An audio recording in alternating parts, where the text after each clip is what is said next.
Muy buenos días para todas y para todos. Aquí estamos iniciando nuestra nueva clase del curso Género y de Construcción aquí en Cursa Virtual. En este caso vamos a analizar un texto de Judith Butler que es Deshacer el género, Undoing Gender, que es un libro interesantísimo y que nos va a servir en función de lo que venimos viendo de esta discusión entre las nociones de devenir mujer, subjetividad nómade, patriarcado, que vimos con Foucault, con Deleuze y Guattari y con Rossi Braidotti. En este caso, me quiero centrar sobre todo en el problema de la diferencia sexual, que ya lo tocamos con Braidotti, hablando precisamente de la subjetividad nómade y de la problematización que hace respecto del concepto de devenir mujer, a partir de deshacer el género, y les voy a decir a partir de qué capítulo sobre todo, porque el libro es un libro eh, amplio. Sobre todo voy a referenciarme en la introducción, que se llama Actuar concertadamente, el capítulo 1 que se llama Al lado de uno mismo, en los límites de la autonomía sexual, el capítulo 2 que se llama El reglamento de género, el capítulo 9 que se llama El fin de la diferencia sexual, y el capítulo 10 la cuestión de la transformación social. O sea, voy a tomar en mi material de lectura, en mi análisis, en mi perspectiva, voy a tomar sobre todo de esos capítulos particulares, ¿no?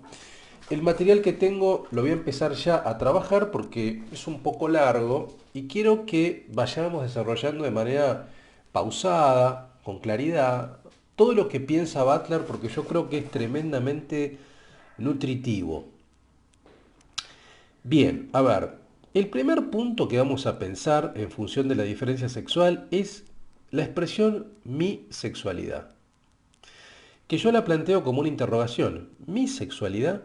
¿Qué quiere decir cuando uno habla de mi sexualidad? ¿Qué es mi sexualidad? ¿La sexualidad es una propiedad? Vamos a ver. Butler define el género como un haciendo. Es muy interesante, como un haciendo. No en soledad, sino relacional. El género se trata más de la experiencia de ser deshecho que de una construcción. No es tanto algo que se hace como algo que se deshace. Por eso el título del libro es Deshacer, Undoing en inglés, Undoing Gender. Este ser deshecho a través de formas normativas implica dos elementos. O sea, si el género, si uno parte de la definición del género como un desecho, como un deshacer, ese deshacer tiene dos prerrogativas o dos condiciones. Primero, el deseo siempre requiere reconocimiento de lo exterior a mí y la sexualidad necesariamente lo traslada fuera de nosotros. O sea, el deseo debe ser reconocido. O sea, si el género es una relación, es producto de una relación, esa relación va a implicar precisamente un reconocimiento de alguien que está por fuera de mí. Por tanto, la sexualidad nos traslada siempre fuera de nosotros. La sexualidad tiene que ver con la mirada y con el reconocimiento del otro. ¿Mm? Define Butler, la sexualidad no es consecuencia del género. Soy un género, tengo una sexualidad. El tema, el problema aquí, será el carácter de este yo, de este mí. El yo que tiene su sexualidad se deshace mediante la sexualidad que afirma tener. ¿El género es para otro y proviene de otro antes de convertirse en mío? Todas estas preguntas son interesantísimas, digamos. Son preguntas que uno a veces no se hace, digamos, ¿no? Uno dice, yo soy, en el sentido de tener, digamos, yo soy heterosexual, yo soy homosexual, yo soy bisexual, yo soy transexual. Yo tengo esta identidad. Esto es un problema para Butler. ¿Por qué? Bueno, porque no es tan así. En primer lugar, uno al nacer en el marco de un patrón heterocentrado, uno en verdad es asignado por un tercero de entrada. A uno le dicen lo que es en función de ese patrón. Le asignan un cuerpo y una identidad. Después el problema va a ser socialmente, producto de ese deshacer el género, en los vínculos que comenzamos a establecer, donde van a aparecer los problemas. Uno puede decir, bueno, pero yo me siento acorde con esto que me asignaron. con esta identidad? ¿Hasta qué punto soy reconocido más o menos en función de esta identidad? Mi comportamiento, ¿se fija ese patrón que me establecieron o no se fija? ¿O no se corresponde con ese patrón? ¿Soy anormal respecto de ese patrón o no?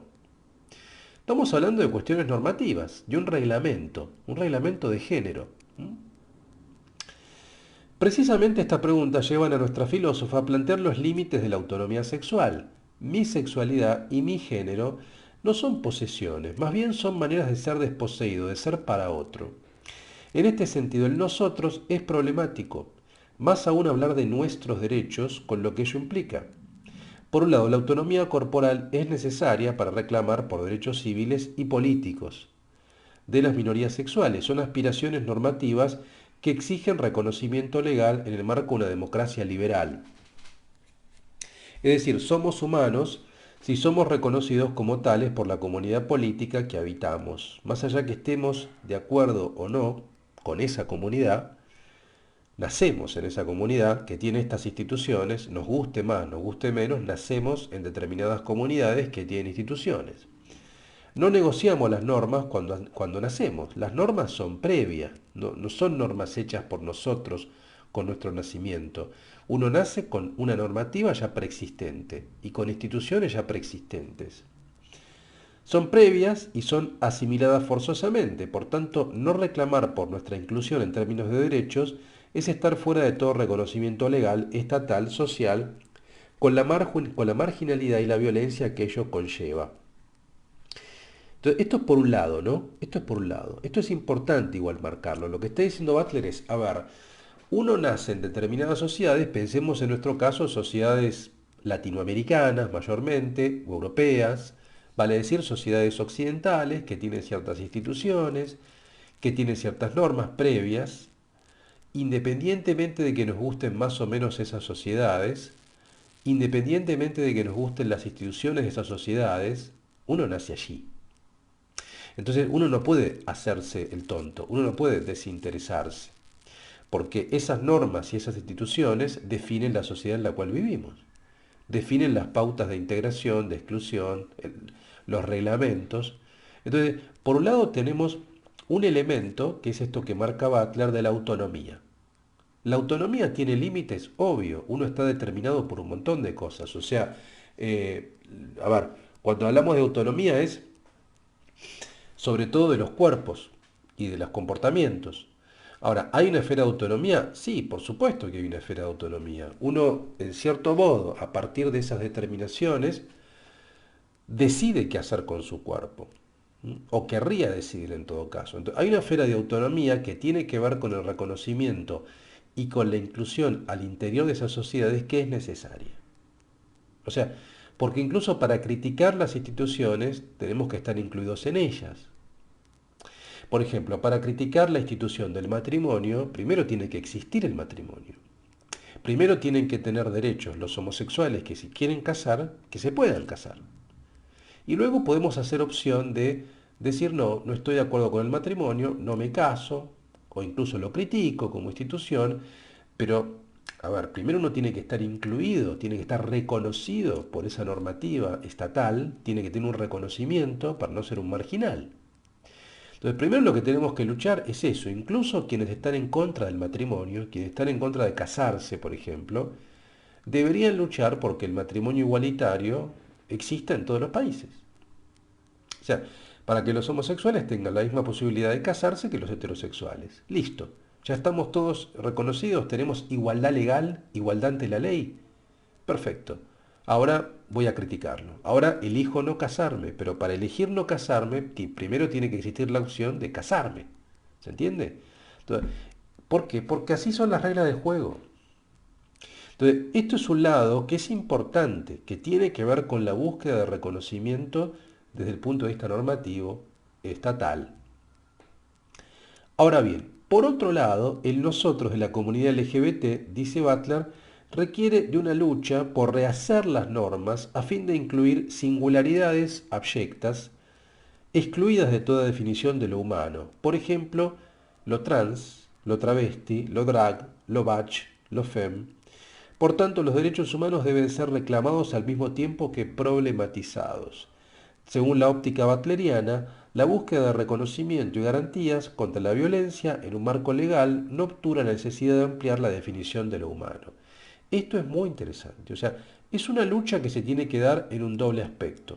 Por un lado, hay que luchar por la igualdad ante la ley. Básicamente que es una lucha liberal en el mejor sentido de la palabra, o sea, liberal en lo político. O sea, todo el mundo tiene que ser igual ante la ley, tiene que acceder a las instituciones, no ser discriminado, poder casarse, gozar de los mismos derechos con plena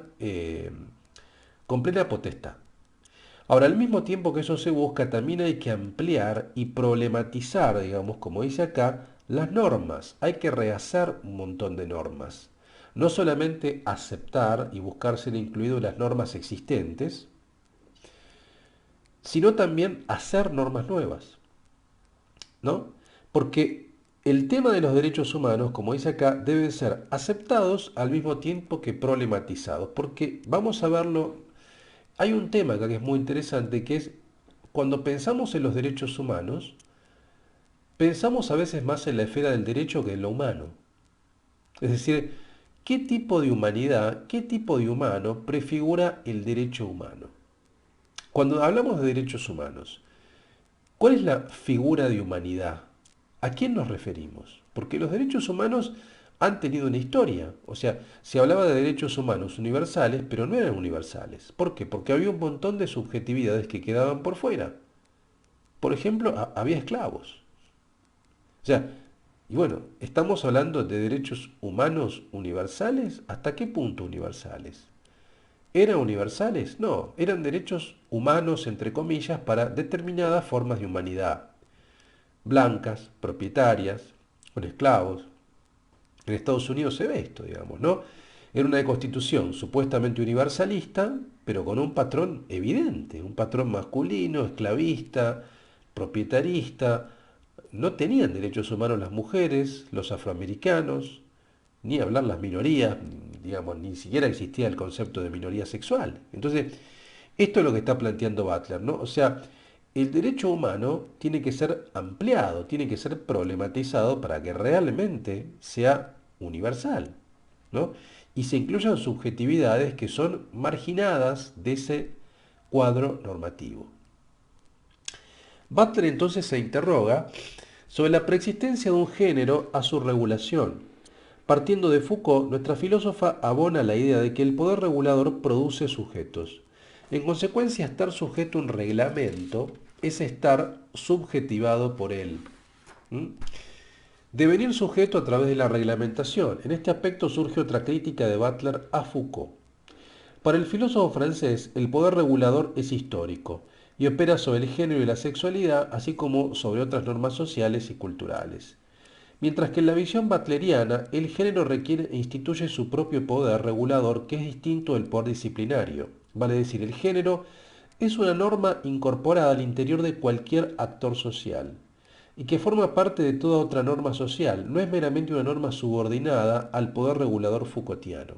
Es decir, lo que está diciendo Butler es que para Foucault el tema del género nunca fue un tema relevante, es la verdad. Foucault no habla de género. Como vimos en la primera clase, menciona de manera muy escueta el concepto de patriarcado, pero no es un tema que Foucault haya trabajado. Foucault no era un filósofo feminista, no lo era. Eh, en todo caso, hay un reglamento. Cuando hablamos de reglamento estamos hablando de un código normativo que define qué comportamientos y qué pautas son normales y qué pautas, por tanto, son anormales, que quedan por fuera de ese reglamento y deben ser corregidas. Lo que Foucault piensa es el poder disciplinario.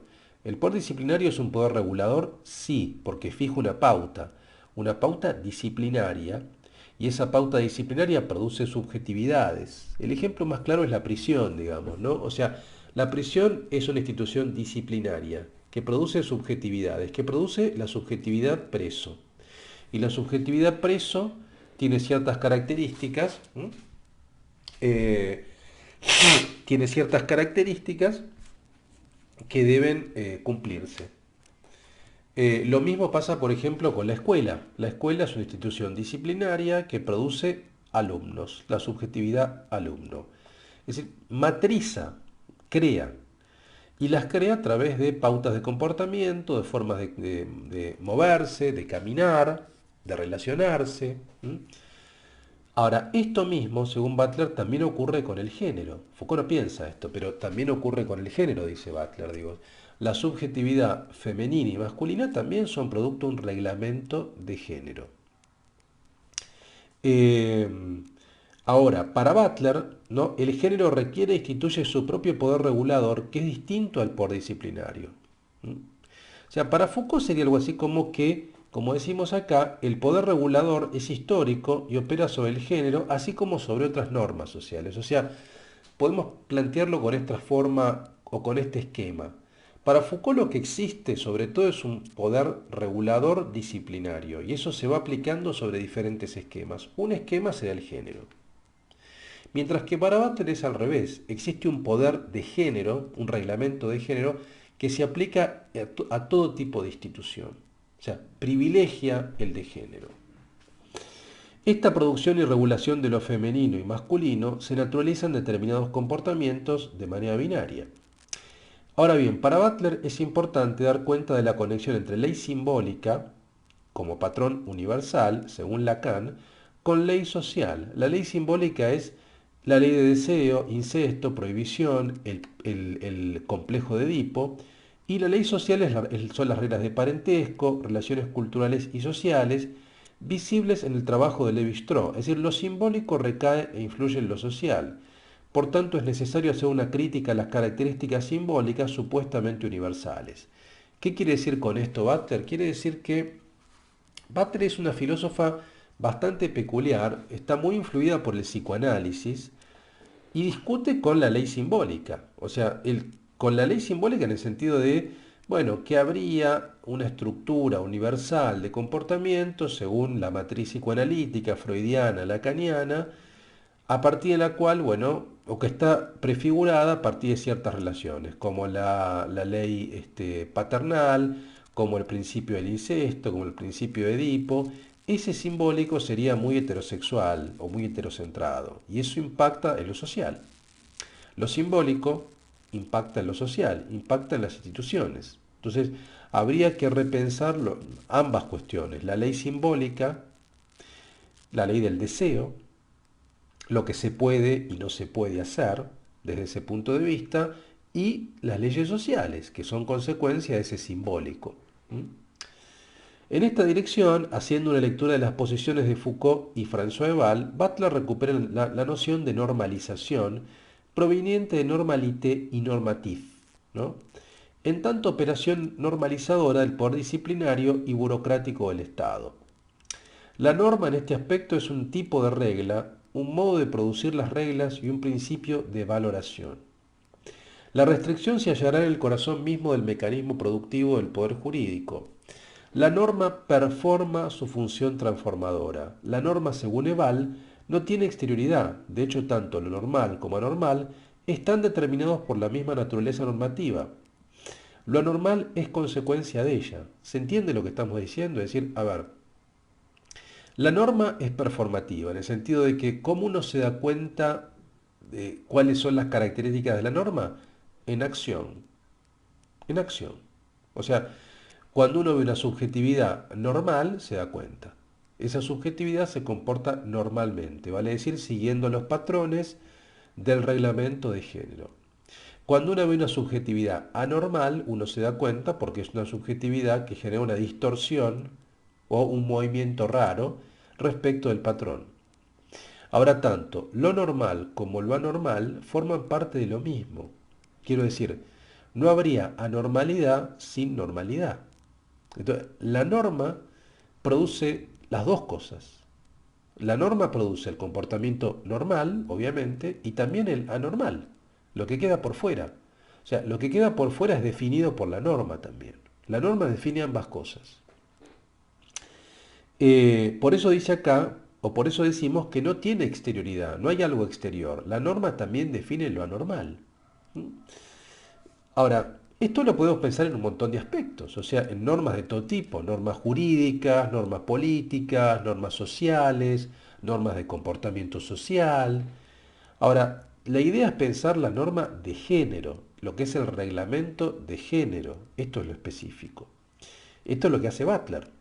La norma de género no hará sino determinar los estándares de lo femenino y lo masculino, así como las desviaciones como disrupciones anormales previstos por el proceso regulador mismo. El ejemplo que da Butler para clarificar esto es el de los niños intersexuales, nacidos con características anatómicas irregulares, que resisten esta normación binaria y que deben ser corregidos quirúrgicamente con la finalidad de encajar en la normalidad determinada, masculina o femenina. En otras palabras, la norma produce cuerpos materiales. Se ve, o sea, la norma es, como decimos acá, es performática y la norma construye comportamientos, conductas, pero también construye cuerpos. Este ejemplo que da Butler es muy interesante de los cuerpos intersexuados, que también lo va a recuperar Preciado, ¿no? ¿En qué sentido? A ver, ¿qué pasa con un cuerpo? ¿Qué pasa con cuerpos que desde el punto de vista anatómico no se pueden asignar a cuerpos femeninos o masculinos? ¿Qué pasa cuando un niño nace con genitales que son indiferenciados? ¿Qué pasa?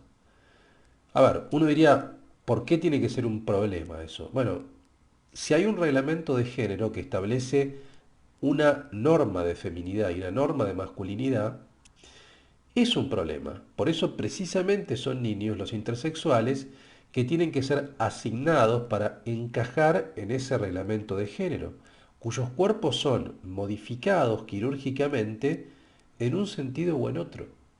Si no hubiera un reglamento de género binario, si no hubiera un reglamento de género que determina eh, pautas de masculinidad y de feminidad, pautas corporales de masculinidad y feminidad, ese cuerpo no sería corregido. Sin embargo, ese cuerpo tiene que ser corregido para encajar en el reglamento de género. ¿Se entiende?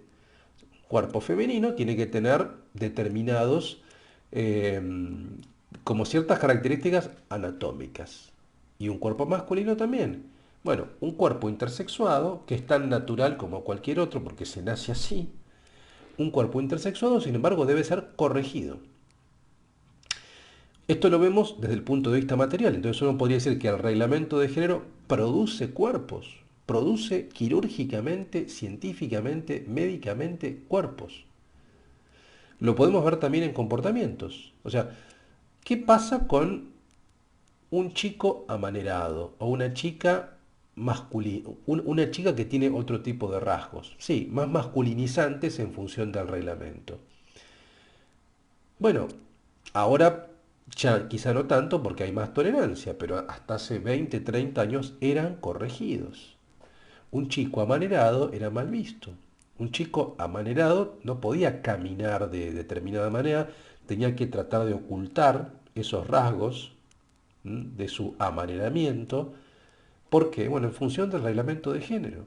El reglamento de género determinaba que la masculinidad tenía ciertas características, ciertas formas de hablar, de moverse, de caminar, y que un chico amanerado, si quería encajar en ese reglamento de género, tenía que comportarse en función de lo que el reglamento marcaba. ¿Y qué pasaba si no lo hacía? Era discriminado, le hacían bullying, se reían de él, era el queer, era el marica. ¿Mm? Ese es el reglamento. Y las mujeres lo mismo. O sea, al contrario, si no seguían ciertas pautas de feminidad, cliché o de feminidad que el reglamento marcaba, también eran discriminadas. Entonces, el reglamento no solamente forma comportamientos, forma conductas, matriza comportamientos, también matriza cuerpos, como vemos en el caso de los cuerpos intersexuados, a partir de una matriz binaria. Esto es lo que dice Butler, ¿no? Butler también se interroga sobre la necesidad de cuestionar el término feminismo a raíz de la problematización que plantea la noción de diferencia sexual como elemento central de la teoría feminista. En este sentido, la filósofa señala, vean esto que es muy interesante, la curiosa afinidad entre la postura del Vaticano, de la Iglesia Católica, y la teoría queer en su crítica a la noción de género. En el primer caso, o sea, el caso del catolicismo, de la Iglesia, se hará para rehabilitar la noción de sexo, o sea, una diferencia sexual biológica. El Vaticano obviamente va a criticar la noción de género, ¿m?, para afirmar la noción de sexo. O sea, el género no importa, lo que importa es la diferencia sexual biológica. Se nace hombre, se nace mujer, eso es inmodificable, punto. ¿M? Y va a denunciar el constructivismo que usurpa la biología, hombre y mujer. ¿M? O sea, lo va a hacer en nombre de la naturaleza humana y de que uno nace con determinadas características y eso es imposible de modificar. Y va a decir que todo tipo de constructivismo es pernicioso. En el segundo caso, en el caso de la teoría queer, se hará para rehabilitar la noción de sexualidad, en tanto que la categoría de género se la considera representativa de una visión binaria y heterosexual, y del feminismo. En este sentido se plantea que se busca mantener la diferencia sexual, pero ya no en un plano biológico, sino en tanto simbólico, en tanto ley del deseo de raíz psicoanalítica. ¿Y qué pasa entonces con la teoría queer? La teoría queer va a criticar también la noción de género porque, según su punto de vista, la noción de género sigue siendo binaria, porque si bien la diferencia ya no se apoya en la naturaleza humana, según la Iglesia, en la biología, se apoya en una visión todavía heterocentrada, constructivista, como sea, pero todavía se refuerzan características de feminidad y de masculinidad. Y la teoría queer lo que va a buscar es deshacer esa noción binaria. Si ustedes quieren, es afín a la visión molecular de Deleuze, que busca deshacer, que busca molecularizar la molaridad, que busca borrar el límite entre lo femenino y lo masculino.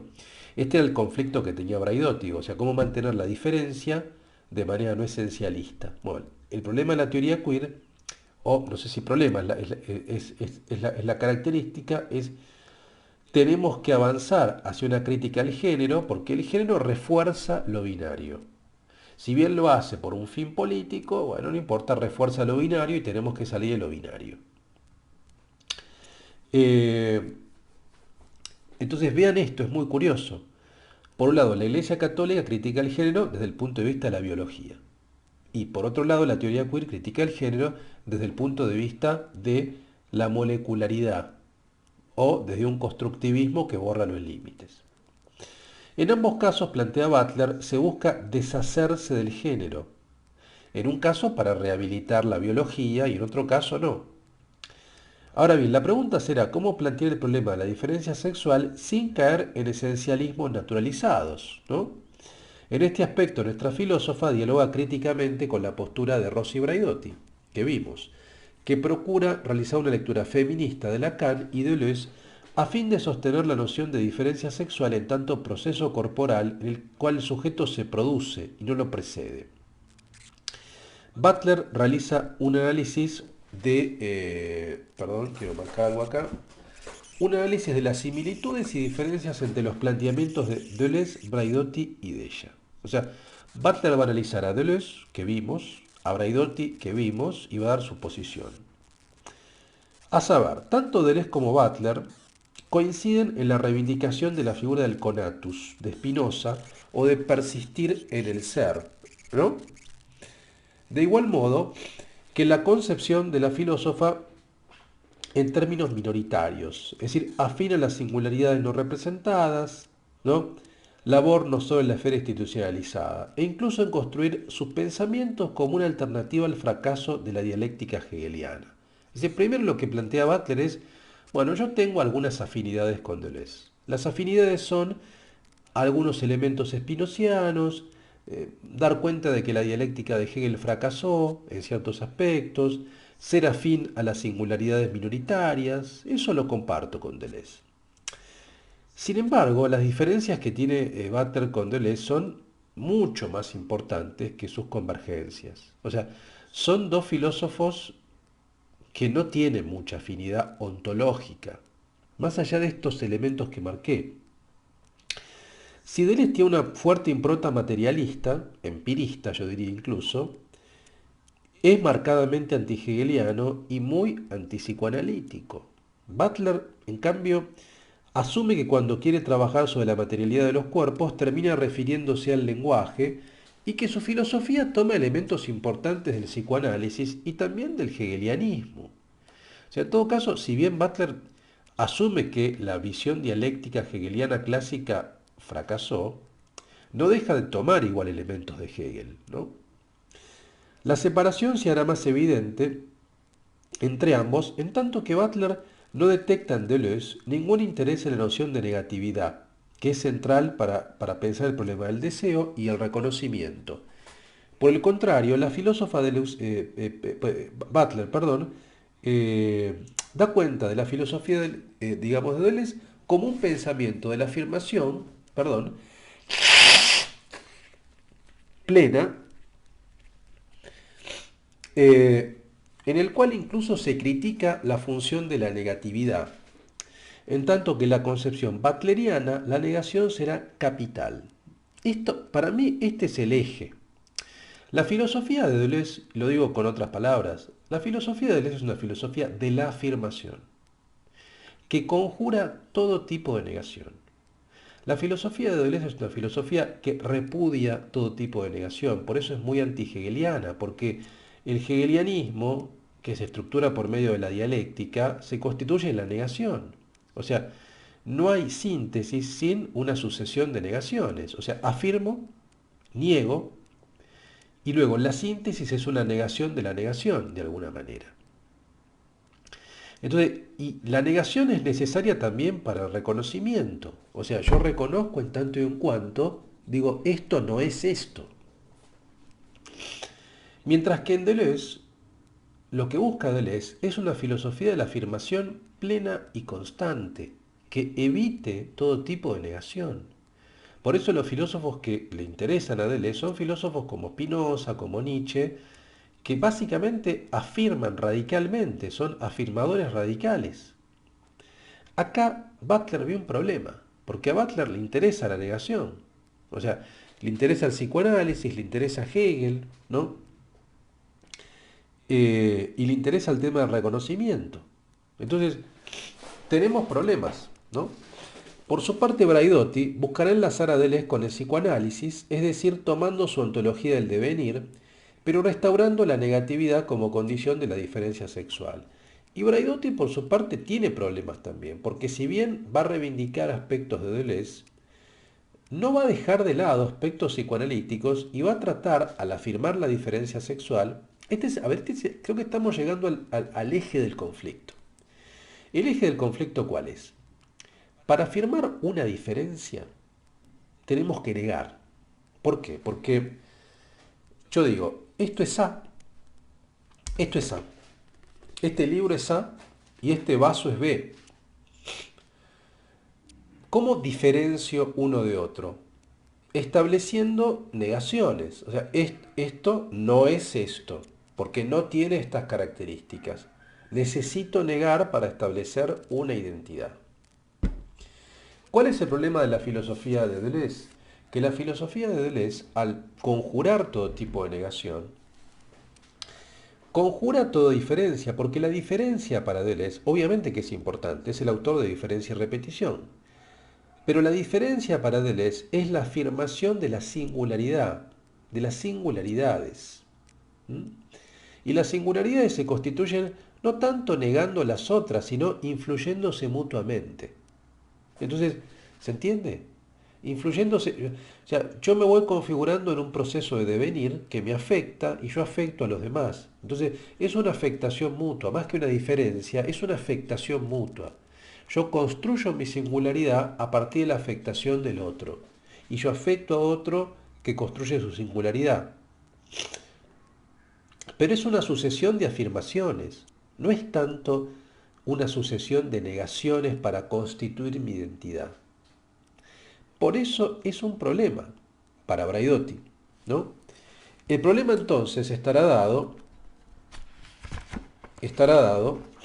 según Butler, en cómo resuelve Braidotti el rechazo de Leuciano la concepción expresiva y representativa del inconsciente, que es fundamental por el psicoanálisis, a la cual opone una visión productora. Por tanto, Butler se distancia de ambas posiciones para pensar la diferencia sexual de la deleuziana por su rechazo a la negatividad. O sea, Butler dice, no puedo ir con Deleuze porque Deleuze rechaza explícitamente la negatividad y yo la preciso. Pero también de Braidotti, por encontrarla poco consistente. O sea, Braidotti, y yo creo que ese es un problema de la filosofía de Braidotti, que realmente es poco consistente, porque trata de construir una noción de diferencia sexual partiendo del devenir, pero el devenir, por su constitución, borra la diferencia, porque es la afectación, es la influencia de unos sobre otros. Entonces, Braidotti le parece poco consistente a Butler y Deleuze no le parece funcional a su estrategia. En el fondo, la idea que sostiene Butler es tratar de desarticular la edipización de la tesis de heterosexualidad primigenia y universal psicoanalítica a partir de una ley paternal que estructura la diferencia sexual. O sea, el problema del psicoanálisis es que, y esto lo dice muy bien, ya lo vamos a ver, lo dice Preciado en la conferencia que veremos en este curso, que plantea un simbólico, una ley estructurante, que es de raíz heterocentrada, y donde la figura de la paternalidad, donde la figura de la masculinidad es clave, y es jerárquicamente superior a la feminidad. Y esto es un problema, porque parte de una epistemología machista, parte de una epistemología heterocentrada, machista, reproductora. O sea, esa ley marca una heterosexualidad primigenia. Y esto es lo que Butler quiere destruir, perdón, y quiere reconstruir un simbólico distinto. Pero ¿cuál es la diferencia? Butler no critica la función representativa y expresiva del inconsciente, como sí lo hace Deleuze. Deleuze dice, no, hay que desarticular eso. El inconsciente es una fábrica de producción. Butler no. Butler quiere preservar la función representativa, pero en todo caso otro tipo de representación que no sea necesariamente heterocentrada o heterosexista. Este es el punto. Bien, y vamos a el último punto que yo marqué, que tiene que ver con lo humano. Voy a volver al punto de partida. Lo humano, recuerden cuando arrancamos hablando sobre el tema del reglamento de género. Les pido disculpas, pero realmente sigo muy resfriado. ¿Qué vamos a hacer? Es parte de la materialidad de mi cuerpo que ha sido afectado profundamente por los fríos del invierno porteño. Les pido perdón, pero ¿qué vamos a hacer? Bueno, el último punto, lo humano. Vamos a volver a la noción de lo humano que planteamos al principio. Entonces, en continuidad con el análisis de la diferencia sexual, Butler sostiene que no podemos vivir sin normas, pero tampoco aceptarlas tal como son de manera crítica. Es un poco lo que decíamos antes. Nos guste más o menos, nacemos en sociedades que tienen ciertas normas e instituciones. Las aceptamos, buscamos ser legitimados, ser reconocidos como hombres, como humanos por esa sociedad. Eso quiere decir que nuestras vidas sean dignas, habitables, que no nos maten, que no nos repudien. Entonces necesitamos la legitimación y el reconocimiento por parte de esas instituciones. Pero al mismo tiempo, no podemos aceptarlas solamente de manera crítica, sino buscar rehacerlas, recrearlas. En este sentido es que es importante problematizar las diferencias al interior de las identidades. Por ejemplo, vean lo que dice Butler, ¿no? Dentro del lesbianismo podemos pensar en lesbianas butch o femme. O sea, lesbianas que son más femeninas y no tan femeninas. ¿Son estas características copias de la masculinidad y la feminidad heterosexual? ¿Son apropiaciones resignificadas? ¿La diferencia sexual está operando en ellas previamente? O sea, lo que está diciendo es, pensemos un ejemplo, al interior del lesbianismo. Va a haber como una suerte de microheterosexualidad, en el sentido de que algunas lesbianas serán más femeninas y otras más masculinas. O sea, incluso al interior. Lo mismo podríamos pensar al interior de la homosexualidad masculina, Habrá hombres que serán más amanerados, más locas, más queens, y habrá otros que serán más masculinos. O sea, todavía incluso al interior de la diversidad tenemos microestructuras heterocentradas. ¿Se entiende? Esto es lo que está planteando Butler. Entonces, desde luego que diferencia sexual no es lo mismo que distinguir hombre de mujer. En este sentido es que Braidotti plantea mantener la diferencia sexual para dejar en evidencia la existencia de una cultura patriarcal que debe ser modificada. Esto es lo que le critica a Deleuze de su noción de devenir mujer, en tanto borraría este elemento a su criterio necesario para una lucha molar. Esto ya lo vimos en la clase pasada, así que voy a seguir. Ahora bien, la cuestión que Butler se va a formular, su pregunta, será más bien la siguiente. ¿Es la diferencia sexual necesariamente heterosexista?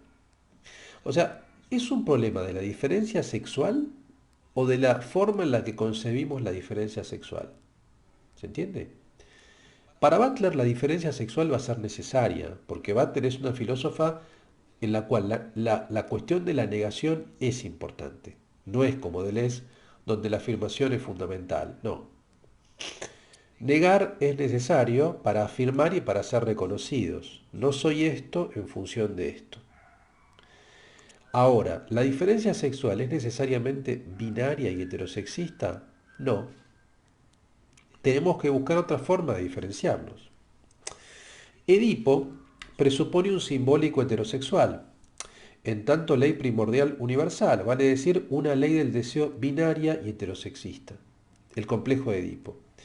Por tanto, la pregunta para Butler que habrá que formularse es si lo simbólico es un campo en el cual se debe intervenir socialmente, o sea, debemos atacar también lo simbólico, no solamente el reglamento de género, sino también lo simbólico. Se trata de una discusión en una doble esfera, en la esfera simbólica, en la esfera del inconsciente, por así decirlo, y en la esfera normativa. Entonces hay cuatro elementos a considerar. Primero, dice, la fantasía cultural no puede disociarse de la vida material. Cierta ontología de género condiciona los juicios de lo real o falso de una performance. Vivimos con nociones de la realidad heredadas que nos explican qué cuerpos son reales y cuáles no. Lo drag muestra estas suposiciones ontológicas como operativas. Lo drag siempre le interesó a Butler desde el género en disputa. Lo drag, ¿no? O sea, todo el mundo de las drag queens, digamos, ¿no? Sobre este último punto, en lo drag detectamos, según Butler, cómo se performa el género. O sea, ¿por qué es interesante? Porque lo drag muestra las costuras, muestra las citas, muestra muestra las normas del reglamento de género que aunque lo repudiemos, dejan en evidencia el carácter artificial de ese reglamento. ¿Se entiende? A través de la parodia, más o menos, queda en evidencia ese reglamento. Ahora, hay una película que es muy interesante, que yo la recomiendo, que se llama Paris is Burning, que muestra toda la movida, todo lo que tiene que ver con la movida drag, con la movida trans y drag, en New York en la década del 80, sobre todo vinculado con las comunidades latinas y negras, o sea, con las comunidades tremendamente marginadas, y que cita muy bien Butler, y cómo precisamente esas subjetividades marginadas, despreciadas, insultadas, injuriadas, encontraban legitimación, reconocimiento, desarrollo al interior de esos desfiles, esos balls hechos en sótanos de New York, desfilando, y si ustedes quieren, tomando ciertas pautas de la sociedad de consumo, ciertas pautas de la sociedad norteamericana, capitalista, digamos, las resignificaban. Entonces es muy interesante lo que hacen, porque es muy complejo. Por un lado, de alguna manera uno diría, bueno, buscan ser incluidos en esa sociedad que los repudia, que los injuria, que los expulsa, que se burla de ellos, buscan ser incluidos a partir de los mismos elementos que los expulsan. ¿Se entiende? Pero es como una suerte de apropiación muy particular, porque precisamente encuentran contención social, contención afectiva, en esos lugares. Es decir, insertos en la sociedad que los repudia, tomando sus pautas, pero con otro tipo de objetivo, con un objetivo de cuidado, de afectividad, ¿no? Entonces yo recomiendo que vean estas películas para ver cómo precisa este film que se llama Paris is Burning, que está en YouTube, lo pueden ver, si quieren pueden colgarlo en el foro de la Cursada para que todos lo vean, que es muy interesante, digamos, ¿no? Porque uno puede ver cómo precisamente en esos sótanos, en esos desfiles que se hacen en esos lugares marginados, encuentran esa contención, resignificando las pautas. Entonces vean lo que dice acá Butler, ¿no? Lo drag y lo trans cuestionan lo simbólico y lo real al dejar en evidencia las costuras de las normas de géneros y cómo éstas pueden ser citadas, desterritorializadas, al ser performadas en diferentes contextos. Es decir, se puede performar el género masculino y femenino en un contexto distinto. La comunidad drag performa la feminidad, una feminidad paródica también en muchos aspectos, pero con una finalidad de contención. Al mismo tiempo ponen en crisis la noción de lo humano que se presupone en cierta normatividad, como por ejemplo los derechos humanos. ¿Qué tipo de humano presuponen los derechos humanos? ¿Qué subjetividades están incluidas en esta noción de lo humano y cuáles no? Esto es central porque define qué vidas son vivibles y habitables en ausencia de autorización previa y sin la legitimación normativa. ¿Se entiende? O sea, el tema es este. O sea, yo creo que acá en el fondo, con esto doy mi percepción, digamos, y podemos leer aunque sea una o dos citas, yo creo que está bastante claro, digo, lo que plantea Butler, ¿no? Eh, el tema es este, digamos, yo creo que hay un doble elemento. Por un lado, lo que yo diría es lo siguiente. La noción de derecho humano, por supuesto, es fundamental, porque la noción de derecho humano lo que hace es determinar ciertos derechos básicos, necesarios, que definen vidas vivibles, vidas habitables. O sea, si no estamos incluidos en los derechos humanos, nuestras vidas no son consideradas humanas. Son vidas, como diría Giorgio Agamben, son vidas nudas, vidas desnudas, vidas despojadas. Y por tanto, vidas marginadas, injuriadas, exterminadas, golpeadas. Bueno, por tanto, la clave es entender qué tipo de humano prefigura el derecho humano. ¿Qué tipo de humano define el derecho humano? Con el paso del tiempo, los derechos humanos se han ido ampliando, digamos, ¿no? Entonces, subjetividades que eran marginadas fueron incorporadas. Entonces, esto es necesario, esto es fundamental, ¿no? Porque las instituciones en las cuales, con las cuales convivimos eh, tienen que legitimar todo tipo de minoría. Siempre va a haber una minoría no representada. El desafío es incorporarla. Y al mismo tiempo tenemos que rehacer las instituciones o repensar las instituciones que definen los derechos. O sea, no solamente pelear por ser incluidos, sino también buscar rehacerlas, redefinirlas. Este es el tema. Este es el punto. Entonces, el tema de la diferencia sexual, yo creo que el gran desafío que vimos en esta clase, como la clase de Braidotti, es pensar una diferencia sexual no binaria. Es esto. O sea, la diferencia sexual no necesariamente tiene que ver con lo masculino versus lo femenino. Se puede pensar en establecer diferencias sin ese patrón que en el fondo es heterocentrado y binario. Este es el punto, ¿no? Y pensar sobre todo es muy interesante cómo lo piensa Butler, la sexualidad independientemente de la posesión. O sea, no es mi sexualidad, porque la sexualidad es una relación, es producto de una relación. Entonces, si yo no soy reconocido por el otro, no hay mi sexualidad. ¿Se entiende? O sea, no es tanto el género como decimos o como decíamos antes, un hacer, sino es un deshacer. Es un deshacer, es un undoing. Este es el punto fundamental, yo diría.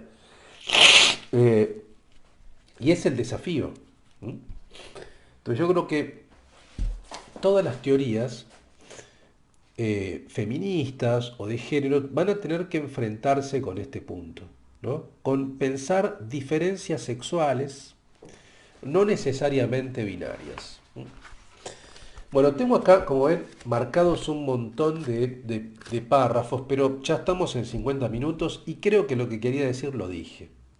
De todas maneras, las próximas clases voy a releer, voy a leerles algo de este texto, porque este texto es muy importante. Es muy importante y no se puede sintetizar en una clase todo. Entonces seguramente cuando veamos algo de Donna Haraway y de Preciado, voy a volver a Butler también y voy a volver a Braidotti, o sea que son autoras que vamos a volver a tocar. ¿M? Pero por hoy me parece que está bien, ¿no? Creo que está claro, yo creo, este planteamiento, digamos, ¿no? Entonces, los invito a que hagan sus comentarios en el foro interactivo. Repito, si quieren pueden subir este film Paris is Burning. También hay una serie más comercial, pero que está muy bien también, que se llama Pose, que está en Netflix, que recrea un poco todo este ambiente de la cultura bold, un poco de la cultura trans y drag, en la década del 80-90 en New York, que es muy complejo y que está muy bien representado. Así que si quieren sumar material audiovisual, háganlo. Todo aporte va a ser bienvenido. Hagan sus intervenciones para que el curso no sea un monólogo, ¿no? Bueno, es todo entonces por la clase de hoy. Espero que, bueno, que hagan estas intervenciones, que sigan allí en el foro y nos vemos la próxima clase aquí en Cursa Virtual. Un abrazo.